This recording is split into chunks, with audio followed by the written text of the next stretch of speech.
Hello and welcome to Truth versus Hype. It's Ambedkar Jayanti. And this year, the usual practice of political leaders paying homage to the Dalit icon, and not to forget, constitution builder, had an added edge to it because of the outbreak of Dalit anger just 2 weeks ago. The Bharat Bandh against changes to the SC Act, which degenerated into rioting and violence. And yet, the usual political expressions of reassurances to Dalit anxieties are not quite matched by ground reality. Dalit groups say that there's been a backlash to the protests by upper caste and also by the police. Wrongful arrests, harassment, crackdowns. Nimisha Jaiswal traversed 3 districts in Western Uttar Pradesh which have been touched by violence to find ghost villages and questionable FIRs.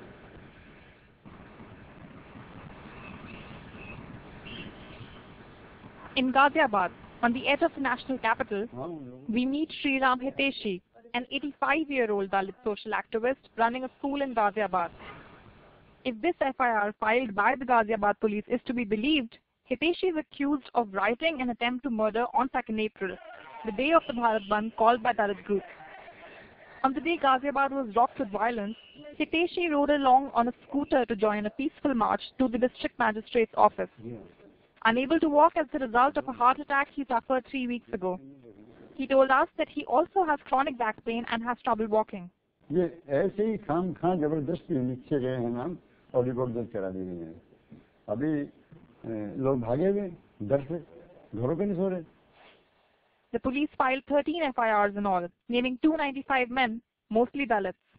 32-year-old Sanjay Singh has been charged in the same FIR as Hiteshi, also facing similar charges. His father Kamal Singh shows a bag full of hospital documents that says Singh has been undergoing treatment for tuberculosis since 3 years and was getting his daily dose from a TB center on April 2nd. वो इस काबिल नहीं है कि घूम सकता है या चल सके कहीं, उसको सांस फूलता है बहुत ज्यादा। अब ये मैं कह नहीं सकता ये इसमें नाम कैसे आ गया। In Naisal, Ghaziabad, Jaychand, another young Dalit, has been charged with attempt to murder and criminal intimidation. Only on April 2, he was home with a severe foot infection, unable to walk. काम कर पा रहे हैं कुछ नहीं, बाहर निकल पा रहे हैं घर से, हमारे काम का भी नुकसान हो रहा है और डरे हुए तो हैं ही पुलिस से, पता नहीं कब उठा ले। Other Dalits we met said they did take part in the marches but had no role to play in the violence. Like Chetan Anand, a trader, Mahesh Verma, a lawyer, Manoj Rajoria, a photographer, as well as Ravi, Sanjay and Vijay. And yet all are named in the FIRs on similar serious charges. हमने सीधा पैदल मार्च, ना कोई किसी लड़ाई, ना किसी धक्का मुक्की, ना ही कोई किसी पे जानलेवा हमला या कोई हमने गाड़ी फूकी, कोई हमने ऐसा कोई काम नहीं किया। अब ऐसे लोगों ने नामा लिख दिए हैं, पुलिस ने पता नहीं किस तरीके से किस उस पे FIR दर्ज की है, लेकिन नाम ये हमारा बेमतलब दिया है और जो जिनने नाम दिया मैम हम तो सबसे सख्त कार्रवाई करना चाहते हैं। Other weak links emerge.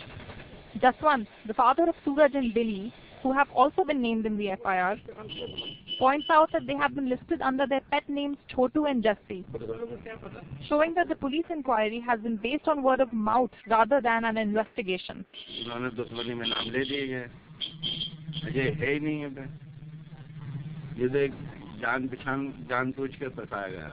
The FIRs in Ghaziabad also name 5,000 unknown persons, a standard practice used by police after mass agitation, allowing them to make further arrests. This has emptied out the streets in Dalit neighborhoods like Jatwada, Ghaziabad. The Ghaziabad police says that the 295 people named in the 13 FIRs were recognized based on photographic and video evidence, but if the special investigation team finds that there were any errors on the list, those will be addressed during the investigation. The town of Hapur, 35 kilometers away. Here, the fear of wrongful arrests has brought these Dalit women out in protest. They're here every evening since the riots. जीने पर बैठ कर गाने सुनना, आई police है किवाड़ खुलवा कर लेगी पकड़ कर। बैठना है समाज के लिए, भाई हमारे तो चले गए और तो ना जाओ ना।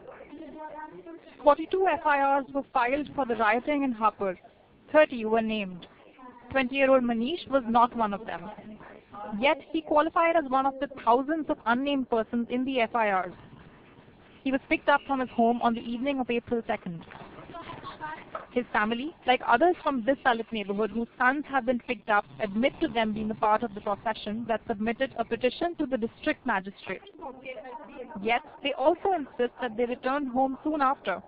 The violence, they say, broke out later. The Harbour police refused to comment on camera because of the sensitive situation on the ground leading up to Ambedkar Jayanti, but they insist that each of the 100+ arrests have been made based on photographic or video evidence. Further south, in Bulandshahr in Jadol village, the aftermath of the violence. 3 FIRs were filed for the violence in Bulandshahr and 86 people have been arrested so far. One of the FIRs, which names 21 people and 150 unknown persons, covers Jadol, where protesters pelted stones on police persons. Villagers here admit that there was stone pelting against the policemen. They say by about 5 or 10 people, but they are also alleging a serious police crackdown. Over here, there is a door that has been broken from its frame. There have been several doors like this along the village. Houses lie locked, and many women are showing bruises on their bodies, alleging that the police was hitting them. कैसे पड़ा मतलब मारी है मेरी किताबें फेंकी उन्होंने फिर मतलब मैं अलग को हटा के फिर मेरी खाट तोड़ी कह रहे कि आपको कोई हक नहीं है पढ़ने का. Sukhdev Singh, the chief of the Jadol police station, says he was injured in the stone pelting that he alleges was carried out by over 400 people. टूटा हुआ सामान तो आदमी खुद भी कभी भी तोड़ सकता है. मान लिया बाद में आया, उसने अपना घर का चारपाई तोड़ लिया, कुछ तोड़ लिया, उसके बारे में कुछ नहीं कह सकते हैं. Of the 192 FIRs filed across Uttar Pradesh, 58 were filed in the districts we covered. While some of the accused remain defiant, many families are terrified of what comes next in the ongoing police crackdown. With AJ Joseph and Sushil Rathi, this is Nimisha Jaiswal for NDTV. Okay, we have with us on Truth versus Hype tonight Vaibhav Agarwal, BJP leader. Devashish Jararia of the BSP is here with us, as is Vikram Singh, former DGP of Uttar Pradesh, and also Sanjeev Kumar, convener Defence Committee of the Bhim Army. Thank you all being here with us. Now, just to start with you, Vaibhav, that Yogi Adityanath, I believe, was given some sort of an award describing him as a Dalit Mitra. But if you look, as our report just did, at the track record of the police in Uttar Pradesh and the manner in which they reacted to these protests by the Dalits, there does appear to be a problem that doesn't quite sync with the rhetoric of a government which is sensitive to these Dalit concerns. Yeah, good evening, Srinivasanji, and to the panelists. You know, I'm very surprised that we're only talking about Uttar Pradesh here. Why Uttar Pradesh is an alien state, is a moon, is another planet or something like that? Can we not talk of Ludhiana? Can we not talk of Doaba? Can we not? 4,000 people were booked there. Can we not talk of any other state like Kerala or you know, or any other state? So is whataboutery the answer? Why is it Uttar Pradesh so special? So is the answer whataboutery, that Sorry, because it may have happened in other states, it's all right for it to have happened in Uttar Pradesh? No. The answer is, right, I think you've legitimately asked me that, and let me answer that very specifically. That the answer to your question would be very straight and honest, and brutal, of course. Now, when the police investigates a rioting situation, the FIR does not target specific people. It is booking certain people, in an unknown category, and then the investigation gets carried out, and then the film gets played on, and recordings get referred to, and so on and so forth, and they will narrow it down to specific people. No, sorry. There are two categories of people here. We're not talking about the unknown people. These are people who've actually been named in the FIR. And people who, despite being named in the FIR and in some cases that's pending investigation, have alibis which clearly indicate that they were not involved in any of the riots. One of them is an 85-year-old gentleman who's got a chronic heart problem, and he has the medical documents to show it. Sure. I think there could be errors in this situation at the local police level, and I'm sure if there is a complaint to this respect and your channel's picking it up, Right. we are a competent government to handle such a thing. You know, you cannot micromanage these things, but you can definitely macromanage it. Okay. And points like these are questions of micromanaging things. Right. And there are humans to each is to earth. We all are going to make errors. Fair enough. Let me ask, let me just bring in Vikram Singh. So do you see the kind of examples that we cited as part of what happens sometimes in the course of routine policing when you investigate a riot and then you're arresting people in large numbers, that you could make mistakes? Or as the Dalits feel, that this is a little more to that. There is a sense of a police backlash against the community. Mr. Jain, I would give 3 quick points.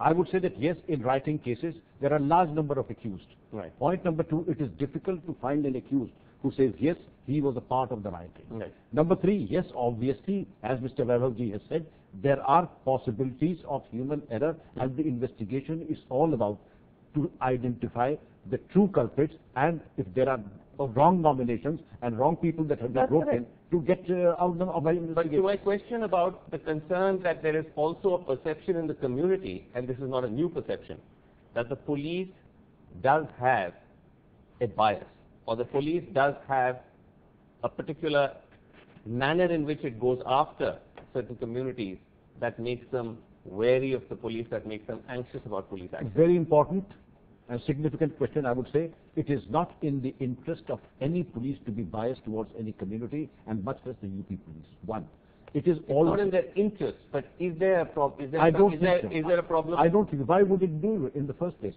In any riotous situation, whether imagine it's community A, it is community B just now. Okay. The police would have come down heavily like a ton of brick on community A. The community A would have also said in that riotous situation that the police is biased. Okay. Do you agree with that, Sanjeev Kumar of the Bhim Army, that what we have been reporting on could just be routine errors of policing, not reflective of a particular kind of targeted backlash against Dalits? It's a targeting thing. Okay. क्योंकि Why would you say that?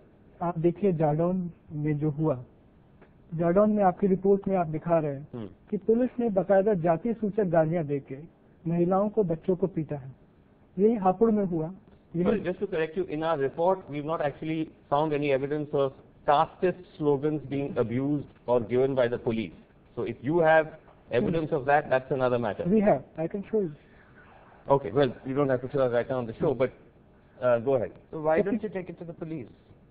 नहीं, police से बात की. आप देखिए, police के पास महिलाओं ने, बच्चों ने और बुजुर्गों ने जाके कहा, जाडौन गांव के लोगों ने, कि सर आपको जिसको गिरफ्तार करना है आप कीजिए, पर हमारे घरों को मत तोड़िए, हमें जाति सूचक गालियां मत दीजिए. यही हापुड़ में हुआ, यही मेरठ में हुआ. और आप देख रहे हैं श्रीराम हितैषी जी का केस, जो 85 साल के बुजुर्ग हैं और वो चल नहीं सकते हैं. Right. और उनके पास जाके पुलिस उन्हें डरा रही है, धमका रही है.